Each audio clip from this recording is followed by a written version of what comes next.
स्पर्धा लागली की आपलं श्रेष्ठत्व सिद्ध करण्यासाठी मुलांच्या वरती अक्षरशः मार्कांचा पाऊस पाडण्याचे प्रयत्न चालू आहे. खरं सांगायचं तर हे अकॅडमीज किंवा हे जे आहेत हे स्वप्न विकण्याचं काम करतात. पालकांनी स्वतःची स्वप्न मुलांच्यावरती लादू नयेत. शांत मनानं आणि जेवढं तुम्ही स्टेडी असाल, शांत असाल, तेवढं यश अगदी जवळ असतं. सगळ्यांनाच काही जॉब मिळणार नाही. आता खरंच तर सगळ्यांनी जॉबकडे बघणं हे पण चुकीचं आहे. तसं म्हटलं तर काही लोकांनी आपल्याकडे जे स्किल आहे ते वापरून वेगवेगळ्या फील्डमध्ये पदार्पण करावं.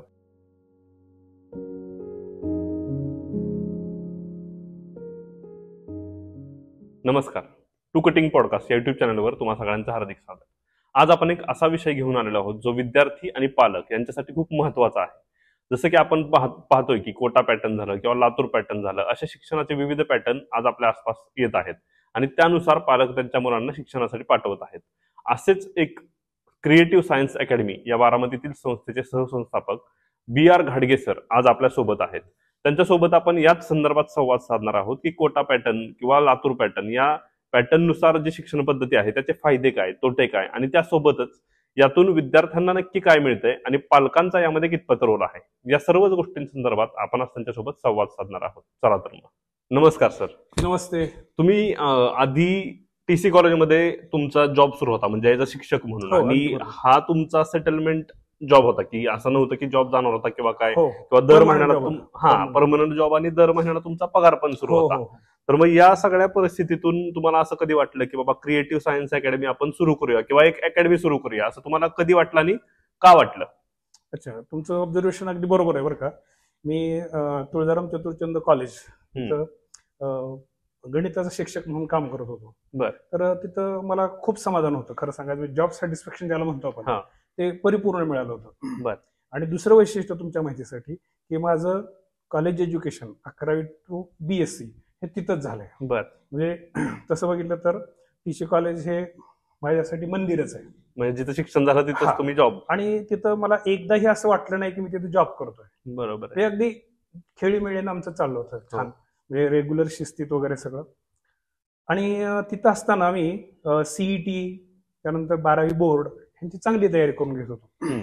इव्हन तुमच्या माहितीसाठी की आसपास त्या काळात म्हणजे 2008 ते 11 म्हणजे ह्या दरम्यानच्या साधारण किंवा त्याच्या आधी की बारामतीच्या आसपासचे तालुके आणि काही जिल्ह्यातनंही लोक यायचे खास CET साठी, कारण आपल्या कॉलेजनं CET ची सुविधा मुलांसाठी दिली होती. आणि आमची टीम चांगली काम करत होती आणि त्या टीमचा एक मी भाग होतो, ह्याचा मला खरंच अभिमान वाटतो. तर CET चे रिझल्ट अगदी उत्तरोत्तर वाढत होते. मग आता तुम्ही म्हणाल की एवढं सगळं चांगलं असताना इकडं का फिरलो, तर हे सगळं चाललं होतं. पण दरम्यान आपल्याला जे हे झालं स्टेट लेवलला, आता नॅशनल लेवलला जे कामं करायची असतात, उदाहरणार्थ JEE ची परीक्षा, त्या काळची AIEEE किंवा नीटची परीक्षा. तर माझ्या असं लक्षात आलं की किंवा एक शिक्षण क्षेत्रातला कुठलाही माणूस असं सांगेल की कॉलेजच्या किंवा रेग्युलरच्या वातावरणात किंवा रुटीनच्या ह्याच्यामध्ये हे हायर लेवल थोडंसं अशक्य वाटतं. विद्यार्थ्याला काही त्याला लिमिटेशन येतं. बरोबर. मग ते लिमिटेशन्स ओव्हरकम कसे करता येतील? विद्यार्थी आपल्या संपर्कात जास्त असायला पाहिजे, आपण आउट ऑफ द वे जाऊन त्याला काहीतरी दिलं पाहिजे. मग हे विचारमंथन सुरू झालं. मग ह्याच्यातून मी आणि काळे सर आम्ही दोघांनी असं ठरवलं की हे जे नॅशनल लेवलचे जे कोर्सेस आहेत की कोट्याला किंवा लातूरला, औरंगाबादला अशा ठिकाणी विद्यार्थी जातात. मग हे सगळ्यांना शक्य होत नाही ना. बरोबर आहे. मग आपल्या ग्रामीण भागातल्या बारामती परिसर आणि जवळपासच्या सगळ्याच विद्यार्थ्यांसाठी तेच शिक्षण आपल्याला उपलब्ध करून देता आलं तर, जेणेकरून आपलेही विद्यार्थी MBBS किंवा तुमचे IITians होतील. बरोबर. मग हे विचार नॅशनल एक्झामिनेशन देतील असं. मग ह्याच्यातून आम्ही काय केलं की वेगवेगळ्या ठिकाणी व्हिजिट्स दिल्या आणि लक्षात आलं की हा एक वेगळा पॅटर्न आहे. लातूरचा एक वेगळा पॅटर्न आहे, त्यानंतर तुमच्या कोट्याचा वेगळा पॅटर्न आहे. तर ह्या सगळ्यांचा आम्ही थोडासा बारकाईनं अभ्यास केला आणि आपल्या बारामतीच्या मातीला आपल्या विद्यार्थ्यांना जे जमेल किंवा त्यांचे योग्य असलेला एक बारामती पॅटर्न म्हणून नवीन आम्ही सुरू करायचं ठरवलं या सगळ्यांचा अभ्यास करून. आणि मग आम्ही साधारणतः कॉलेजचं 11वी 12वीचं टीचिंग आणि त्याचबरोबर कोचिंगही JEE आणि नीटचं हे चालू केलं. क्रिएटिव्ह सायन्स अकॅडमी ही जन्माला आली साधारणतः 12-13 साली. बरं, म्हणजे तुम्ही जॉब किती दिवस केला टीसी मध्ये? मी 22 वर्ष सर्व्हिस केली. आणि त्यानंतर मग आता क्रिएटिव्ह अकॅडमीला किती वर्ष पूर्ण झाली? साधारणतः 11 वर्ष पूर्ण झाली. 12 वर्ष.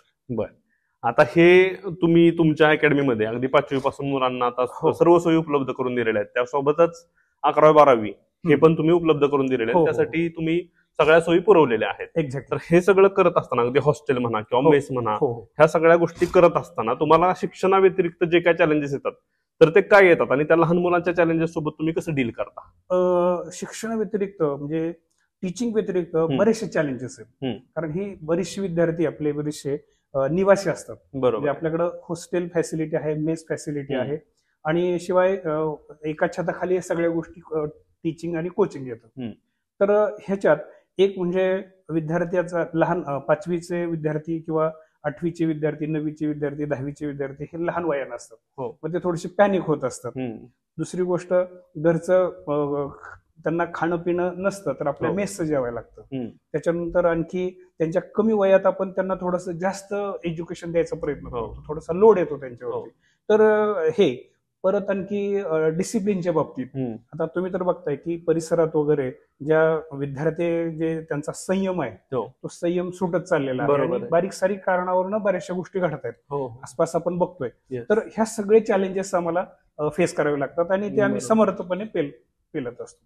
आता त्यासाठी तुम्ही जर विचाराल की नेमकं काय तुम्ही उपाययोजना केली, तर मुख्य म्हणजे आपल्याला एक प्लस पॉईंट आहे की आपला मुख्य इन्फ्रास्ट्रक्चर आपलं आहे. म्हणजे अकॅडमीची बिल्डिंग, स्कूलची बिल्डिंग, इव्हन आपण आता अंजनगावला मोठी बिल्डिंग बांधलेली आहे 5 मजली स्कूलसाठी, आणि हॉस्टेल आणि मेस हे आपलं स्वतःच आहे. तर विद्यार्थ्याला लोनली वाटू नये म्हणून आम्ही काय करतो, विद्यार्थ्यांशी सतत संपर्कात असतो. त्यांचे पालक आम्ही बनलेलो आहोत. त्यानंतर पालकांची विद्यार्थ्यांची एकत्रित मिटिंग घेत असतो. त्यानंतर त्यांचे काही आपण मेडिटेशनचे सत्र घेत असतो. त्यासाठी आपण मी आणि काळे सर आणि आमच्या बऱ्याचशा स्टाफनं एक विपश्यना नावाचा कोर्स केलेला आहे 10 डेजचा.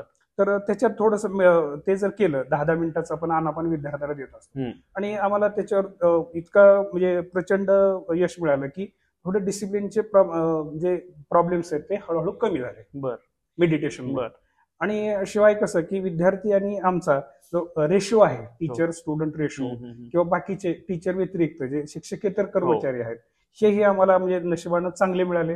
अगदी घरच्या सारखं ते करत असतात, म्हणजे जेणेकरून विद्यार्थ्याला आपल्या घरीच आहोत असं फिलिंग येतं. येस. आता सर तुम्ही बोलता बोलता एक गोष्ट बोलून गेलात की जनरली आताच्या घडीला काय झालेलं आहे की विद्यार्थ्यांच्यात संयम सुटत चाललेला आहे किंवा व्यसनाधीनता जास्त वाढत चाललेली आहे किंवा मोबाईलचं ऍडिक्शन जास्त होत आहे. तर ह्या सगळ्या गोष्टींसाठी जबाबदार कोण आहे आणि त्यासाठी पालकांनी काय केलं पाहिजे? आता जबाबदार असं एका घटकाला धरून नाही चालणार. हे आता युगच थोडंसं कसं आहे की मोबाईलचंच युग आहे असं म्हणा. आता तुम्ही मोबाईलला डिनाय नाही करू शकत. पण मग आता काय करायचं, तर त्यासाठी आम्ही अकॅडमी म्हणून असा निर्णय घेतलेला आहे की कॅम्पसमध्ये मोबाईल अलाउड नाही विद्यार्थ्याला. म्हणजे तिथं बॅन आहे त्याच्यावर. आता मग पालकांशी संपर्क कसे करतात विद्यार्थी, तर आठवड्यातनं 2 वेळेला आम्ही त्यांना मोबाईल देतो आणि बाकी वेळेला मोबाईल आपल्या कस्टडीत असतात. आता ही जी जबाबदारी आहे मोबाईलचं, आता मोबाईल तसं बघितलं तर चांगलाही आहे. तुमच्या लक्षात आलं असेल की कोरोना काळात आपण मोबाईलवरतीच एज्युकेशन घेतो, ऑनलाईनच होते, पण ते दुधारी शस्त्र आहे. तर ह्या वयात मुलांनी किती त्याच्या आहारी जावं किंवा हे, तर त्यासाठी पालकांनी लक्ष दिलं पाहिजे. आणि नाही म्हटलं तरी थोडंसं मी मगाशी म्हटलं तसं काही मेडिटेशनची सत्र घेऊन थोडंसं विद्यार्थ्याला स्वयंवरती कंट्रोल राहणं हे कसं होईल हे बघितलं पाहिजे. तर अशा पद्धतीनं थोडं त्याच्यावरती आपल्याला टेक ओव्हर करता येईल. ओके. आता ही 5वी पासूनची मुलं घरापासून लांब राहतात आणि जरी ती मुलं घरापासून लांब राहत असली तरी सुद्धा यामध्ये पालकांचा रोल बराचसा महत्वाचा राहत असतो. कारण की शेवटी कितीही केलं तरी तुम्ही जरी पालक बनलात तरी शेवटी आई वडील ते आई वडील राहतात. मग यामध्ये त्या आई वडिलांनी त्यांच्या विद्यार्थ्याच्या डेव्हलपमेंटमध्ये कशा प्रकारे रोल निभावायला पाहिजे? आता तसं बघितलं ना तर अगदी हा कळीचा मुद्दा आहे की विद्यार्थ्याची प्रगती ही साधारणतः 3 स्तरावरती होत असते. बालक, शिक्षक आणि पालक, 3 मुख्य स्तंभ आहेत त्याचे. तर शिक्षक आणि बालक म्हणजे विद्यार्थी हे तर आमचं प्रपोर्शन असतं, त्याच्यावरती आमचं प्रत्यक्ष कंटिन्यू लक्ष असतं. आता तुम्ही जो मुद्दा उपस्थित केला तो अतिशय कळीचा आहे की पालक ह्याच्यात सहकार्य, त्यांच्या समन्वयाशिवाय हे पुढे जाऊ शकत नाही. हे तिन्ही स्तंभ तेवढेच महत्वाचे आहेत. तर इथं आम्ही काय करतो की पालकांच्या अगदी सुरुवातीपासून, म्हणजे तुमच्या माहितीसाठी, जर समजा 11वीला विद्यार्थी आपल्याकडे येणार असेल तर 10वीच्या साधारणतः निम्म्यापासूनच आम्ही वेगवेगळी त्यांच्या मीटिंग्स घेत असतो. वेगवेगळ्या शाळेतनं जाऊन सांगत असतो की हे पुढे काय वाढवून ठेवलेलं आहे, पुढे विद्यार्थी कसे प्रेशराईज होऊ शकतात, त्यासाठी आपण काय केलं पाहिजे, कोणत्या पद्धतीच्या एज्युकेशनमध्ये आपण इंट्रोड्यूस झालं पाहिजे, हे सगळं आधीपासून चालू असतं. आणि आपल्या अकॅडमीत आलं की पालकांना पहिल्यांदा आम्ही सांगत असतो की विद्यार्थ्यांच्यावरती तुम्ही काय नेमकं प्रोसिजर केली पाहिजे किंवा नेमक्या कशा पद्धतीनं. तर पहिलं आमचं वाक्य असतं की तुम्ही आपल्या मुलांचे मित्र व्हा. सगळ्यात बेस्ट म्हणजे मित्र व्हा. म्हणजे मुलांनी तुमच्यापर्यंत चांगल्या वाईट गोष्टी ओपनली बोलल्या पाहिजेत खुल्या मनानं. बरोबर. मग हे थोडासा सुसंवाद साधला की ह्याच्यातून बऱ्याचशा गोष्टी कमी होतात असं. बरोबर आहे. आता ह्यामध्ये एक गोष्ट ही पण येते. आता हा तुमचा तुम्ही एक शिक्षकी पेशात आहात म्हणून मी तुम्हाला हा प्रश्न विचारतो की आधीची जी कुटुंब पद्धती होती त्यामध्ये काय असायचं की घरी आयदर ती आई घरी असायची, पण आज असं झालंय की आई वडील दोघं पण जॉबला जातात आणि मग मुलांकडे लक्ष न देणं किंवा लक्ष न जाणं ह्या गोष्टी आपसुकच घडून जातात. मग त्यामधून अकॅडमी आलं किंवा ह्या गोष्टी त्यामधून उदयास आल्या. तर जी एकत्रित कुटुंब पद्धती होती ती आणि आज जी सेपरेट कुटुंब पद्धती आलेली आहे तर त्यामध्ये नक्की गॅप पडतोय असं तुम्हाला वाटतं का? नाही, नक्कीच आहे बरं का. पण आता हे कालाय तस्मै नमः असं म्हणूया आपण की कालाप्रमाणे आपल्याला बदललंच पाहिजे. अगदी बरोबर की सुरुवातीच्या काळात विद्यार्थ्याचं विद्यापीठ म्हणजे त्याचे आजी आजोबा होते. त्या विद्यापीठा इतकं कुठलंही विद्यापीठ श्रेष्ठ नाही. बरोबर. पण आता काळाच्या ओघात आपण मागं नाही फिरू शकत. तर मग आता ह्याच्यात आपण विद्यापीठ एक वेगळं निर्माण केलं पाहिजे. आणि ते विद्यापीठ म्हणजे तुमच्या स्कूल्स आहेत, तुमच्या अकॅडमीज आहेत. तर ह्याच्यावरती तुम्ही किती जरी विचार केला, कसाही जरी तुम्ही प्लस मायनस विचार केला, तर ह्याच्यावरती विश्वास ठेवणं भागच आहे. मॅक्झिमम टाइम विद्यार्थी कसा अटेंटिव्ह राहील, कसा टीचरच्या संपर्कात राहील हे बघणं महत्वाचं आहे. बरोबर आहे. आता सर एक तुम्ही बोलता मग असे बोललात की लातूर पॅटर्न म्हणा किंवा कोटा पॅटर्न म्हणा किंवा औरंगाबाद पॅटर्न म्हणा, हे सगळे पॅटर्न येत गेले. पण हे पॅटर्न जेवढ्या वेगाने उदयास आले त्याच वेगाने त्याचे दुष्परिणाम दिसू लागले. जसं की आता तुम्ही रिसेंटली बघत असाल की कोटामध्ये बऱ्याचशा सुसाईड झाल्या किंवा त्या लातूर पॅटर्नमुळे मुलांना प्रेशराईज केलं जाते अशा पण गोष्टी काही ठिकाणी आल्या. तर ह्या गोष्टी कुठंतरी त्या विद्यार्थ्याच्या जीवाशी बेततायत. तर मग याला नक्की जबाबदार कोण आहे? महत्वाकांक्षी पालक आहे की हे स्पर्धेचं जग आहे? आता खरं वास्तविक बरं का, तुमच्या ह्या प्रश्नाचं अर्ध उत्तर तुम्ही तुमच्या प्रश्नातच दिलेलं की महत्वाकांक्षी पालक हा एक महत्वाचा मुद्दा येतो. आणि स्पर्धेचं युग हे तर आहे, अतिस्पर्धा झालेली जीवघेणी स्पर्धा आहे. पण माझ्या अनुभवानं, माझ्या मताप्रमाणे थोडासा वेगळा विचार आहे की ह्याला जो मूलभूत गाभा आहे ह्या प्रश्नाचा तो येतो, तो म्हणजे आपल्या 10वीच्या रिझल्टच्या संदर्भात. तुम्हाला ते थोडंसं ऑड वाटेल, पण झाले असं की आपले जे बोर्ड्स असतात 10th बोर्ड, तर त्या बोर्डांच्यात इनडायरेक्टली अशी स्पर्धा लागली की आपल्या विद्यार्थ्यांना किती जास्त मार्क देता येतील. SSC बोर्ड विचार करते की पहिल्यापेक्षा बेस्ट ऑफ 5 तुम्ही ऐकत असाल. बरोबर आहे. त्यानंतर ICSE बोर्ड असेल वगैरे सगळ्या बोर्डांच्यात असं स्पर्धा लागली की आपलं श्रेष्ठत्व सिद्ध करण्यासाठी मुलांच्यावरती अक्षरशः मार्कांचा पाऊस पाडण्याचे प्रयत्न चालू आहेत. म्हणजे आता हे तुम्ही बोलता हे ऍक्च्युअली गंभीर विधान आहे की गंभीर विधान हा पाऊस पाडला जातोय बेसिकली. पाडला जातो. आता काही लोक ह्याच्यावरती आक्षेप घेतील, मान्य आहे, पण जी फॅक्ट आहे ती अशी आहे. आता ह्यातनं काय होतं म्हणजे आपला प्रश्न कसा तयार होतो. आता माझा मुलगा आहे, माझ्या मुलाला जर 99% मार्क पडले तर मी असा विचार करत नाही की खरोखरच तो 99% विद्यार्थी आहे का. बरोबर आहे. नाही विचार करत. अगदी आपल्या पालकांच्या पैकी सुज्ञ पालक आहेतही, नाही असं नाही. आता मगाशी जे मी स्टेटमेंट केलं की पाऊस पाडला जातो, ऍक्च्युली काही विद्यार्थी त्या कॅलिबरचे आहेत, पण प्रश्नच नाही. ते 100 पैकी 100 नाही 102% पर्यंत जातात. ऑप्शन एक बरोबर सोडवतात. बरोबर, त्याबद्दल आपल्याला म्हणायचं नाही. पण जे हे अपवाद झाले, पण जे खरी फॅक्ट आहे ती इथं, तर मग होतं कसं की पालकाला असं वाटतं की माझा विद्यार्थी 98-99चा आहे, पण प्रत्यक्षात तसं नसतं. मी तर सांगायची गरज नाही. बरोबर आहे. तुम्ही रिअलाइज करू शकता. बरोबर आहे. मग होतं कसं की पालकांच्या अपेक्षा वाढत जातात, मुलांच्या अपेक्षा वाढत जातात. मग माझा मुलगा MBBS डॉक्टर होईल, बरोबर आहे, एम्स मधनं होईल. आता 99% म्हणल्यावर व्हायलाच पाहिजे ना, किंवा IIT मध्ये ऍडमिशन मिळालंच पाहिजे. 99%ला 10th ला म्हणल्यावर ना. पण प्रत्यक्षात तसं नसतं. हे कधी कळतं? ज्या वेळेला JEE आणि नीटचे पेपर तो द्यायला लागेल त्यावेळेला लक्षात येतं. आणि तोपर्यंत वेळ निघून गेलेली असते. बरोबर आहे. का तर पालकांनी कुठेतरी ऍडमिशन घेतलेलं असतं, हो, पैसे घालवलेले असतात, पेढ्या देऊ वाटून लगेच ऍडमिशनचे नियोजन केलेलं असतं. हो बरं, हे पैसे काय सहजासहजी मिळालेले नसतात, बरोबर दागिने घाण ठेवून केलेले असतात, बरोबर. जमीन विकलेली असते आणि मग तिथून तो रिटर्न यायला तयार नसतो आणि तिथून प्रेशराईज होतात पहिले पालक. पालकांचं प्रेशर विद्यार्थ्यांच्यावरती, मग ते एवढं बर्डन देतात की आपल्याला मग हे सुसाईडचे केसेस बघायला मिळतात. तर सगळ्यात माझं मत आहे की तिथं पहिल्यांदा आपल्याला टेनची जी सिस्टीम आहे ती बदललेली पाहिजे आणि ते आपल्या हातात नाही दुर्दैव. बरोबर आहे. मग आपण काय करायचं की माझ्या सर्व पालकांना ह्या माध्यमातून, ह्या मीटिंगच्या माध्यमातून एक विनंती आहे की त्याचे 10वीचे मार्क्स मी म्हणत नाही चुकीचे, बरोबर आहे, पण तुम्ही कुठल्या तरी कसोटीवरती तपासून बघा.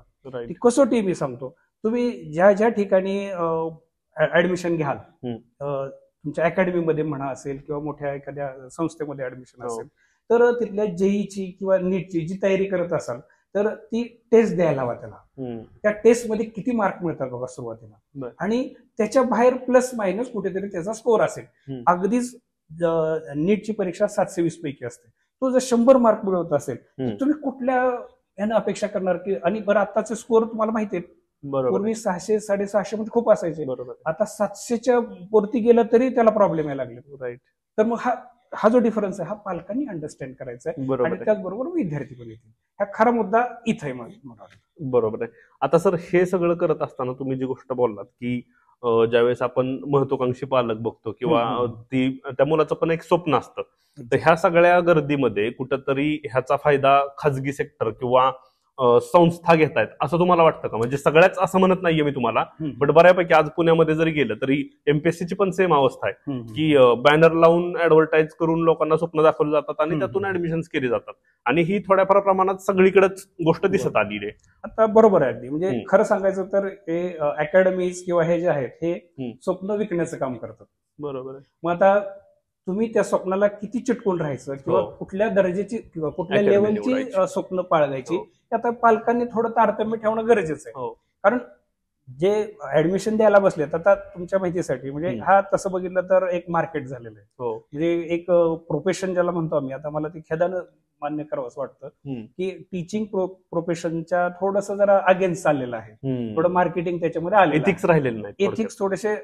आता सगळ्यांनाच ते शक्य नाही. आता कसं असतं की ओल्याबरोबर वाळलं बिजळतं किंवा वाळल्याबरोबर ओलं बिजळतं. तर त्याच्यामुळे आता ह्यात समाजानं, पालकांनी आणि विद्यार्थ्यांनी हे थोडंसं तारतम्य बाळगणं गरजेचं आहे. बरोबर आहे.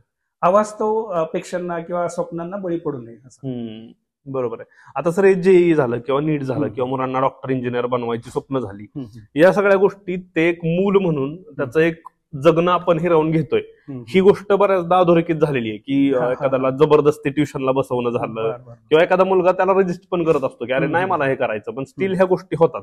तर हे मूल म्हणून त्याचं जगणं आपण एक संस्थाचालक म्हणून म्हणा किंवा एक शिक्षक म्हणून म्हणा किंवा एक पालक म्हणून, म्हणजे या प्रत्येक रोल मधून तुम्ही गेलेलाच आहात. बरोबर. सो हे त्याचं जगणं आपण हिरावून घेतोय असं तुम्हाला वाटतं का? नाही, काही अंशी हे खरं आहे की अगदी कमी वयात त्याच्यावरती आपण थोडंसं प्रमाणापेक्षा जास्त लोड देतोय. बरं, ह्याचं कारणही असं आहे, मगाशी सुरुवातीला म्हणलं की साध्या प्रयत्नातनं ह्या दोन्ही गोष्टी साध्य होणार नाही. म्हणजे तुम्हाला 100% जर तुमचं योगदान दिलं तर तेवढंच साहजिक, इथं तुम्हाला 150 ते 200% योगदान द्यावं लागतं. बरोबर. तर तुमचे चांगले रिझल्ट म्हणतो मी. म्हणजे ज्यावेळेला तुम्हाला एम्स मध्ये ऍडमिशन पाहिजे असतं, ज्यावेळेला IIT मध्ये ऍडमिशन पाहिजे, त्यावेळेला सहजासहजी मिळत नाही. मग आता त्यासाठी आपल्याला एफर्ट्स तर घ्यायलाच पाहिजे. म्हणजे आउट ऑफ द वे जाऊन एफर्ट्स घ्यायला लागतील. तर त्यासाठी हाडाची काढ करणं वगैरे हे मान्य आहे, पण ह्यात दुसरा मुद्दा असा आहे की सगळ्यांच्याच त्या ह्याच्यात बसत नाही. मग ह्याच्यावरती उपाय असा की प्रत्येकानं आपापली कॅपॅसिटी थोडीशी ओळखून आपल्या आपल्या फील्डमध्ये ते योगदान द्यावं. ते प्रत्येकालाच अगदी डॉक्टर बनवून, आणि मला पालकांना विनंती करायची की पालकांनी स्वतःची स्वप्न मुलांच्यावरती लादू नयेत.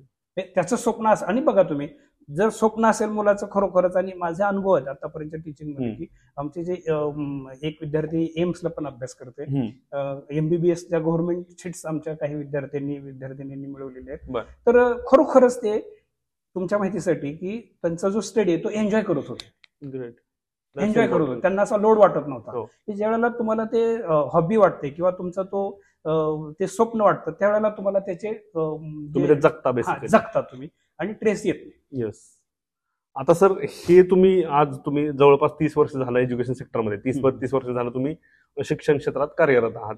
तर अगदी तुम्ही जवळून विद्यार्थी बघितलेले आहेत की त्यांचं लाईफस्टाईल असेल किंवा त्यांचं एज्युकेशनल स्टाईल असेल किंवा त्यांचं ग्रास्पिंग पॉवर असेल किंवा रिॲक्ट करण्याच्या पद्धती असतील, हे सगळं तुम्ही जवळून बघत आलाय. तर ह्या 30 वर्षात नक्की बदल काय झाले? म्हणजे 30 वर्षापूर्वीचे तुमच्या विद्यार्थी म्हणा किंवा आजचा विद्यार्थी म्हणा, यामध्ये तुम्हाला काय बदल दिसतो? अगदी खूप बदल आहे. म्हणजे सुरुवातीच्या काळात मी 89-90ला ज्या वेळेला कॉलेजला जॉईन झालो त्यावेळेचे विद्यार्थी म्हणजे अक्षरशः तुम्हाला तुमच्या माहितीसाठी की जर आपण एखादी क्लासमध्ये पनिशमेंट दिली, तू वर्गाच्या बाहेर जा म्हणलं तर तो वर्गाच्या बाहेर दारात तासभर उभा राहायचा, तो तास संपेपर्यंत उभा राहायचा. त्यानंतरची पिढी आली ती जा म्हणले की आपलं निघून जायचं. आता विद्यार्थ्याला आनंद वाटतो बाहेर पाठवलं की मला रिलॅक्स झाला, म्हणजे हे टेंडन्सी आहे. पण दुसरी गोष्ट अशी की थोडंसं प्रौढांचं ऐकणं, शिक्षकांचं, गुरुजनांचं किंवा आई वडिलांचं हे बरंचसं कमी झालं. ही मोठी चॅलेंजेस आहेत आताच्या शिक्षकांसाठी, ही फार मोठी चॅलेंजेस आहेत. आणि त्याचं कारण असं तुमच्या लक्षात आलं की मोबाईलवरती व्यस्त राहणं, त्यामुळे चिडचिडेपणा येतो आणि विद्यार्थी एकांगी होतात. तर हे आहेत, ह्याला काय म्हणजे नाकारता येत नाही. बरोबर आहे. आता सर शाळांमध्ये पण शिक्षण दिलं जातं किंवा शाळा असतील किंवा कॉलेजेस असतील, आणि तुम्ही जसं इन्स्टिट्यूटच्या माध्यमातून शिक्षण देताय तर इथं पण शिक्षण दिलं जातं. मग ही जी समांतर पद्धती तुम्ही उभी केली आणि यशस्वी करून दाखवली, पण यातून एक असा अर्थ निघतो की कुठेतरी शाळा आणि महाविद्यालय कमी पडतायत का, आणि त्याची सत्यता काय आहे? मग आता तुम्ही जे म्हणला ना समांतर पद्धती, नाही समांतर पद्धती नाही. आता आपली ही जी सिस्टीम आहे ती ऍज अ स्कूल अशीच चालते. हे स्कूलचे सगळे रूल्स रेग्युलेशन्स आहेत, फक्त आपल्याला नॉन ग्रँट आहे, परमनंटली नॉन ग्रँट बेसिस. तर असं म्हणता येईल की समांतर म्हणण्यापेक्षा थोडं हायब्रिड आहे. म्हणजे स्कूल कॉलेज पॅटर्न आणि अकॅडमीचा कोचिंग पॅटर्न, ह्या दोघं एका छताखाली आणलेत आपण. तर असा पॅटर्न येतो. आणि त्याच्यामुळे विद्यार्थ्याला काय होतं की पूर्वी काय असायचं की तो कॉलेजमध्ये शिकायचा, तोच चॅप्टर शिकायचा, परत तो ट्युशन मध्ये शिकायचा आणि स्वतःचा अभ्यास, असा दुहेरी त्याला त्रास व्हायचा. तो त्रास आम्ही कमी केला माध्यमातून. तर असं हायब्रिड म्हणा त्याला, अशा पद्धतीने. पण मला प्रश्न हा विचारायचा आहे की आता जे ग्रांटेड स्कूल्स किंवा कॉलेजेस आहेत, मग त्याच्या एज्युकेशन सिस्टीमवर कुठेतरी क्वेश्चन रेज होतोय का? क्वेश्चन राईज होत नाही बरं का, की थोडंसं जर तुम्हाला त्यात एकच मुद्दा आहे की तुम्हाला जर एक्स्ट्रा काहीतरी करायचं असेल तर एक्स्ट्रा काहीतरी द्यावं लागेल. इन द केस काय की तुमचे एफर्ट्स द्यावे लागतील, काही वेळेला फायनान्शियली तुम्हाला जादा बेअर करावं लागेल. ह्या गोष्टी ऑटोमॅटिक आल्या. म्हणजे जर आपण कॉलेजचं किंवा स्कूलचं ड्रॉबॅक अजिबात नाही, फक्त त्यांच्या लिमिटेशन्स आहेत. पण मग आता हल्लीच्या काळामध्ये शाळा कॉलेजमधले शिक्षक खाजगी संस्थांवर किंवा त्या शिक्षणावर रिलायबल झालेत का, की बाबा ह्यानं क्लास लावलेला आहे त्यामुळे आपल्याला काय जास्त एफर्ट्स घ्यायची गरज नाही, हे होतंय का? नाही, आता काय झालंय ते तुम्ही जे म्हणताय ना, ते क्लासेस हे थोडेसे कमी झालेले आहेत. ते प्रमाण जुनं होतं ते कमी व्हायला लागलं. आता काय व्हायला लागलं की आता ह्या सिस्टीम मध्ये यायला लागले की सकाळपासून संध्याकाळपर्यंत सिस्टीम मध्ये राहायचं. म्हणजे पूर्वी कसं कॉलेज करून क्लासेस, आता फार कमी विद्यार्थी आहेत. तेही करतात, तेही चांगलं आहे, फक्त ते विद्यार्थ्यावरती डिपेंडंट आहे. आता हे करत असताना की हाचा जो मुद्दा येतो तो मुद्दा थोडासा वेगळा आहे की विद्यार्थी कोचिंग क्लासेसला का जॉईन होतो. तर हे थोडंसं जास्त चिंतन करायचं काम आहे सगळ्या समाजाचंच. आता त्याचे ड्रॉबॅक्सही आहेत आणि काही प्लस पॉईंट्सही आहेत.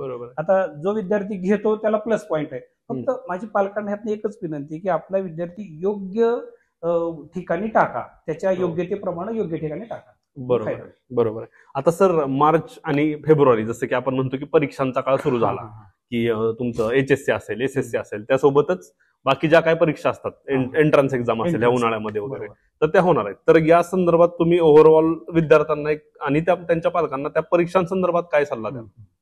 तर परीक्षांसंदर्भात पालकांनी, आता खरं सांगायचं तर पालकांना एक विनंती की आता विद्यार्थ्यांचा बऱ्यापैकी अभ्यास करून झालेला आहे. आता ह्याच्यापेक्षा जास्त म्हणजे जे आता झाले त्याच्यापेक्षा जास्त काही ऍडिशन होणार नाही त्यांच्याकडनं, की फक्त जे आहे तेच व्यवस्थितपणे करून घेणं. ह्या काळात त्याला विद्यार्थ्याला जास्त ताण न देणं, त्याच्या कला न घेणं आणि त्याला थोडासा जास्त शिथिल न सोडणं. म्हणजे तो ह्या सिस्टीमच्या बाहेर जाणार नाही एवढीच काळजी घ्यावी.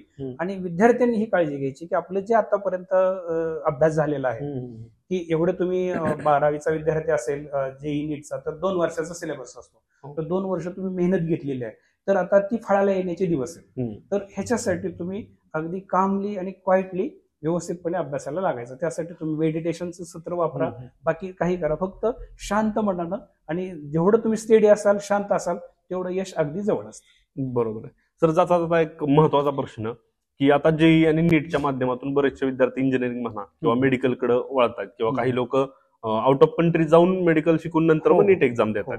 सो हे सगळं करत असताना त्याचं वाढतं प्रमाण आणि त्यामध्ये जॉबची असणारी नगण्य संख्या किंवा आता आपण बघतोच की बेरोजगारी मोठ्या प्रमाणात वाढलेली आहे. तर करिअरचा एक स्कोप म्हणून लोकांनी स्किल आणि एज्युकेशन यामध्ये कशा पद्धतीनं वर्कआउट करायला पाहिजे? एक्झॅक्टली. आता कसं आहे की आपण अपेक्षा करतो तशा सगळ्यांनाच काही जॉब मिळणार नाही. आता खरंच तर सगळ्यांनी जॉबचं कडे बघणं हे पण चुकीचं आहे तसं म्हटलं तर. काही लोकांनी आपल्याकडे जे स्किल आहे ते वापरून वेगवेगळ्या फील्डमध्ये पदार्पण करावं, वेगवेगळे फील्ड खोडावतायत. आता तसं बघितलं तर जॉबच्या संदर्भात तुम्ही आता बरं झालं उल्लेख केला, कारण हे जग जे आहे ते ज्ञानाचा प्रस्फोट झालेला आहे. तर AI सारखा विषय आहे. तर AI मुळे बरेचसे जॉब्स तुमच्या माहितीसाठी हळूहळू कमी होण्याच्या मार्गावरती आहेत.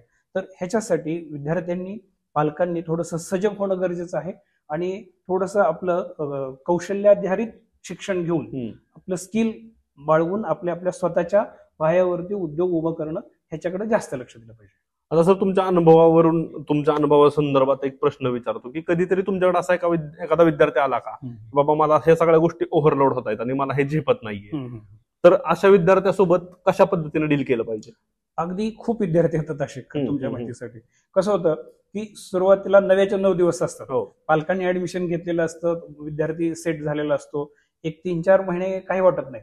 नंतर जसं जसं सिलेबस वाढत जाईल तसं तसं विद्यार्थ्यांच्यावरती बर्डन वाढायला लागतं, आणि मग विद्यार्थी अक्षरशः हातबल होतात.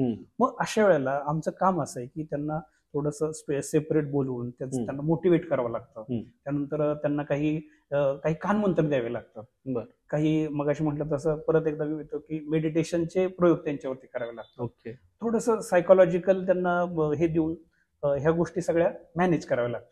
म्हणजे शेवटी कसं आहे की तो विद्यार्थी आहे, तो काही मशीन नाही, तर त्याला त्याच्या कलानं, आता प्रत्येकाला काय दिलं पाहिजे हे थोडंसं तो समोर आला की लक्षात येतं. या संदर्भात एखादा अनुभव तुम्ही आमच्यासोबत शेअर कराल का? म्हणजे नाव न घेता की शेअर केला तरी चालेल, काय विषय नाही. असं झालं होतं की एक विद्यार्थी, आता आमच्याकडे कसं आहे की फाउंडेशन घेतो आम्ही. मगाच्या परत एकदा विषयाला तुम्हाला आणखीन क्लिअर होईल की विद्यार्थी योग्य का अयोग्य, म्हणजे त्याचे हे कसं ओळखायचं. तर आम्ही 10वीची परीक्षा झाली की त्यांचं ऍडमिशन हवं असेल तर फाउंडेशन घेतो. म्हणजे 1 एप्रिलला फाउंडेशन चालू करतो आम्ही. 1 एप्रिल ते साधारणतः 15 मे पर्यंत फाउंडेशन घेतो. आता फाउंडेशन म्हणजे काय, तर फिजिक्स, केमिस्ट्री, मॅथ्स, बायो या 4 विषयांची त्यांची तयारी. आम्हाला जे 11वी-12वीला जे महत्वाचे पॉईंट्स लागतात ते त्यांच्याकडनं ड्रिल करून घ्यायचं. 10वीचा विद्यार्थी रिझल्ट लागलेला नाही, फक्त परीक्षा संपली. बरोबर. तर ह्या एका विद्यार्थ्याचा तुम्हाला मी अनुभव सांगतो. तर तो फाउंडेशन कोर्स चालू होता आणि विद्यार्थी व्यवस्थितपणे बघायचे. एक विद्यार्थी पहिल्याच बाकावरती बसायचा. आता आमच्या असं लक्षात आलं की त्याला काहीच कळत नाही. अक्षरशः तो जो लिहायचा तो स्पेलिंग बघून लिहायचा, म्हणजे अल्फाबेट्स बघून लिहायचा. आम्ही त्याला बोलवून घेतलं, अरे बाळा म्हणलं तुला काय समजत नाही यातलं? हा नाही म्हणलं, अजिबात समजत नाही. मग कसं काय तू हे, तो पैसे कशाला वाया घालवतो? आम्ही 10,000 रुपये फक्त त्याची फी घेतो, आणि तेही आपल्या ऍडमिशनच्या फी मधनं वजा होते. पुढे जर ऍडमिशन काय तरी सुद्धा हे का तू टॉलरेट करतोय, 1.5 महिना का घालवतोय? नाही म्हणलं, मी माझा कोर्स पूर्ण करून जा. आम्ही पालकांना बोलवून घेतलं. पालकांना, कारण आमचं काम आहे ना, बिनकामाचं तुम्ही मगाशी म्हटलं तसं नको स्वप्न दाखवायला. म्हटलं तुमचा विद्यार्थी ह्याला काही समजत नाही, त्याला वाचता पण येत नाही आणि म्हणजे ते व्यवस्थित लिहिता येत नाही वगैरे असं. तर ते म्हणले कसं काय रे तुला यायचं का? तर ते पालकांना त्यांनी विरोध केला. नाही म्हणलं, मी 1.5 महिना इथं काढणार. मग तो विद्यार्थी 1.5 महिना पूर्ण बसला. ते इमानीत बरे बस, एकही लेक्चर बुडवलं नाही त्यांनी. आणि नंतर आम्ही तो विसरून पण गेलो केस. आता 1 वर्ष 1.5 वर्षानंतर तो त्याचे पालक त्याला घेऊन आले आणि पेढे घेऊन आले. ते म्हणलं कसले पेढे? तर ते म्हणले तुम्हाला आठवतं का हा विद्यार्थी असा असा तुमच्याकडे फाउंडेशनला होता आणि तुम्ही त्याला मधूनच म्हणत होता की आता तू, तर तो त्याला नव्हतं कळत, पण तो डिप्लोमाला ऍडमिशन घेतलं त्यांनी. आणि मला आता इतकं अजूनही अंगावरती काटा येतो की ते म्हणले त्या डिप्लोमात मॅथ्स मध्ये 2रा 3रा विद्यार्थी होता. ग्रेट. तिथं पहिल्या 5 मध्ये विद्यार्थी होतो असं. तर हा एक वेगळा अनुभव बरोबर. तिच्यात आला. म्हणजे जरी हा पॉझिटिव्ह झाला, बरोबर. आता ह्याच्या उलट पण अनुभव आले. हो. काही विद्यार्थी अक्षरशः रडत येतात, विद्यार्थिनी खूप, की नाही आता मला ऍडमिशन कॅन्सल करायचंय, हे करायचंय, ते करायचंय. मग आम्ही त्यांना बोलवून घेतो. एक विद्यार्थिनी अशी होती आमची, 11वीला ऍडमिशन घेतलं होतं आणि साधारणतः ऑगस्टच्या दरम्यान असेल साधारण, तर ती आली आणि रडत अक्षरशः होती. आता आम्ही म्हटलं ठीक आहे ऍडमिशन कॅन्सल कर, पण परत असा विचार केला की नेमकं काय, एकदा तिच्या भाविष्यात तर जाऊया. तर मग तिला गप्पा मारायला सुरुवात केली. ती सुरुवातीला तर नाही म्हणली, मी म्हटलं अरे तुझं ऍडमिशन कॅन्सल झालंय, तुला आता तुझ्या घरी जायचं. बरं म्हणलं, मग गप्पा मारायला सुरुवात झाली. मग त्यातनं तिच्या माझ्या लक्षात आलं की ती पॅनिक झाली, होमसिक झालेली आहे आणि तिच्या ज्या मैत्रिणी होत्या स्कूल मधल्या त्यांच्यापैकी कोणीच इथं नव्हतं ना, नवीनच सगळं नवीनच वातावरण होतं. मग हळूहळू तिला थोडस समजावून सांगितलं, म्हणलं तू काही काळानंतर तरी तू घराच्या बाहेर जाणारच आहे, 4 वर्षानंतर तुझं लग्न झाल्यानंतर. हे तिला तिच्या भाषेत समजावून सांगितलं. ठीक आहे आपण 11वी करू, पण म्हणलं मी अभ्यासाचं जमायचं अजिबात करू नको म्हणलं. पण नंतर ती माझ्या संपर्कात आली. म्हणजे कसं आम्ही त्याचे सेशन्स घेतो ना वेगवेगळे, थोडं गायडन्सचे, आणि हळूहळू ती त्याला मॅच झाली. आणि खरं सांगायचं तर ते खूप चांगल्या पद्धतीनं नीट परीक्षा पास झाली. ग्रेट. आणि गव्हर्नमेंट कॉलेजमध्ये तिचं आता सध्या एमबीबीएस सुरू आहे. एमबीबीएस चाललेलं आहे. ग्रेट. सर, तुम्ही तुमचा बहुमूल्य वेळ आम्हाला दिलात आणि तुमच्या अकॅडमी बद्दल, त्यासोबतच जनरल एक मुलांच्या शिक्षणाबद्दल आणि त्यांच्या बिहेवियर बद्दल या सगळ्या गोष्टी आमच्यासोबत शेअर केल्यात, त्याबद्दल टू कटिंग पॉडकास्ट करून तुमचे धन्यवाद.